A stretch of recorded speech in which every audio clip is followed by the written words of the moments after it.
ಕನ್ನಡದ big boss ಸ್ಪರ್ಧಿಗಳ ವಿರುದ್ಧ ಆಗಾಗ ಒಂದು ದೂರು ಕೇಳಿ ಬರುತ್ತೆ. ಈಗ ಅದೇ ತರಹ ಬಿಗ್ ಬಾಸ್ ಸ್ಪರ್ಧಿಯಾಗಿದ್ದ ರಂಜಿತ್ ವಿರುದ್ಧ ಕೇಸು ದಾಖಲಾಗಿದೆ. ಹಾಗಾದ್ರೆ ಆ ಕೇಸು ಯಾಕೆ? ಅಕ್ಕ ಭಾವನಾ ಜೊತೆ ಗಲಾಟೆ ಆರೋಪ ಕೇಳಿ ಬಂದಿದೆ. ಬಿಗ್ ಬಾಸ್ ರಂಜಿತ್ ವಿರುದ್ಧ ಕೇಸು ಯಾಕೆ ಎನ್ನುವಂತಹ ಪ್ರಶ್ನೆ. ಅಕ್ಕ ಭಾವನಾ ಜೊತೆ ಗಲಾಟೆ ಮಾಡಿಕೊಂಡ್ರ ಹಾಗಾದ್ರೆ ಸ್ಪರ್ಧಿ? ರಂಜಿತ್ ವಿರುದ್ಧ ಜೀವ ಬೆದರಿಕೆ ಅರ್ಥಾತ್ ಥ್ರೆಟ್ ಹಾಕಿದ ಆರೋಪ ಎದುರಾಗಿದೆ.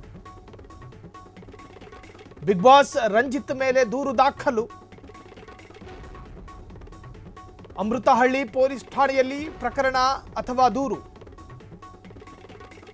ಜಗದೀಶ್ ಎನ್ನುವವರಿಂದ ದೂರು NCR ದಾಖಲಾಗಿದೆ.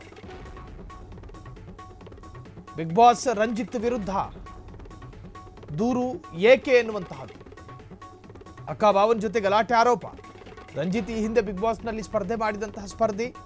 ಅಕ್ಕ ಭಾವನ ಜೊತೆ ಗಲಾಟೆ ಮಾಡಿಕೊಂಡ್ರು. ಜೊತೆಗೆ ಅವರ ವಿರುದ್ಧ ಕೇಳಿ ಬಂದಿರುವಂತಹ ಆರೋಪ ಜೀವ ಬೆದರಿಕೆ. ಭಾವನಿಗೂ ಅಕ್ಕನಿಗೂ ಜೀವ ಬೆದರಿಕೆ ಹಾಕಿದ್ರ ಹಾಗಾದ್ರೆ ಬಿಗ್ ಬಾಸ್ ರಂಜಿತ್ ಮೇಲೆ ದೂರು ದಾಖಲು. ಏನಿದು? ನಿಜಕ್ಕೂ ಸಾಕಷ್ಟು ಬಾರಿ ನಾವು ಬಿಗ್ ಬಾಸ್ ಸ್ಪರ್ಧಿಗಳ ವಿರುದ್ಧದ ಆರೋಪಗಳನ್ನು ಕೇಳ್ಕೊಂಡು ಬಂದಿದ್ದೀವಿ.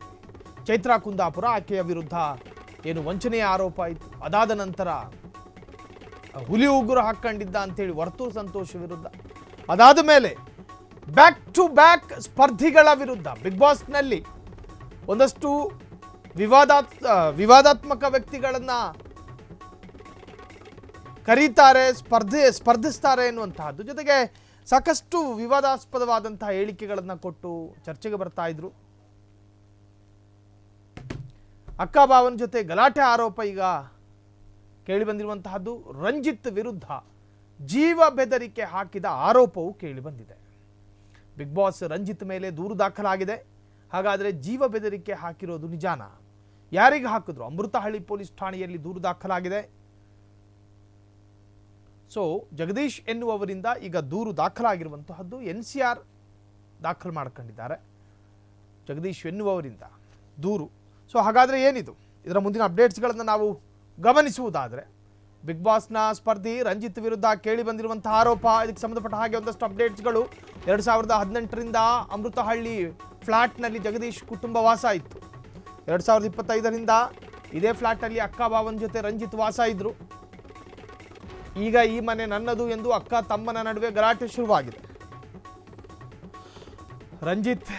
ರಂಜಿತ್ ಪತ್ನಿ ಜೊತೆ ರಂಜಿತ್ ಅಕ್ಕ ಗಲಾಟೆ, ಹಲ್ಲೆ. ಮನೆ ಬಿಟ್ಟು ಹೋಗದೆ ಈ ಮನೆ ನನ್ನದು ಎಂದು ರಂಜಿತ್ ಬೆದರಿಕೆ. ದೂರಿಗೆ ಸಾಕ್ಷ್ಯವಾದ ಒಬ್ಬರಿಗೊಬ್ಬರು ಬೈದಾಡಿಕೊಳ್ಳುವ ವಿಡಿಯೋ ಈಗ ಸಖತ್ ವೈರಲ್ ಆಗಿದೆ. ದೂರು ದಾಖಲಾದ ಬೆನ್ನಲ್ಲೇ ರಂಜಿತ್ಗೆ ಪೊಲೀಸ್ ಬುಲಾವ್, ಎನ್ಕ್ವೈರಿಗೆ ಕರೆದಿದ್ದಾರೆ. ಠಾಣೆಗೆ ಕರೆಸಿ ಮತ್ತೊಮ್ಮೆ ಹೀಗೆ ಮಾಡಿಕೊಳ್ಳಬೇಡಿ ಎಂದು ಕಿವಿ ಮಾತು. 2018ರಿಂದ ಅಮೃತಹಳ್ಳಿ ಫ್ಲಾಟ್ನಲ್ಲಿ ವಾಸ ಇದ್ರು. ಕ್ರಮೇಣ ತಮ್ಮ ಅಕ್ಕನ ಜೊತೆ ಒಂದು ಸಣ್ಣ ಮನಸ್ತಾಪ. ಸುದೀರ್ಘವಾಗಿ ನಾವಿದ್ದಿದ್ದಲ್ವಾ, ಇದು ನಂದು ಫ್ಲ್ಯಾಟು ಅಂತ ಹೇಳಿ ತಮ್ಮ, ಇಲ್ಲ ನಾನು ಗಂಡನ ಜೊತೆ ಇರೋದು ಸಾಕಷ್ಟು ದಿವಸಗಳಿಂದ ಇದ್ದೀನಿ, ಸೊ ಹಾಗಾಗಿ ಇದು ನಂದು ಅಂತ. ಸೊ ಇದ್ದಕ್ಕಿದ್ದ ಹಾಗೆ ಒಂದು ತರಹದ ಒಳಹುಟ್ಟದವರು ದಾಯಾದಿ ಕಲಹಕ್ಕೆ ಮುಂದಾಗ್ತಾರೆ. ಇಬ್ಬರ ನಡುವೆಯೂ ಕೂಡ ಸ್ವಲ್ಪ ವಾದ ವಿವಾದಗಳು ನಡೀತಾವೆ. ಆ ವಿಡಿಯೋ ಕೂಡ ವೈರಲ್ ಆಗಿದೆ ಈಗ.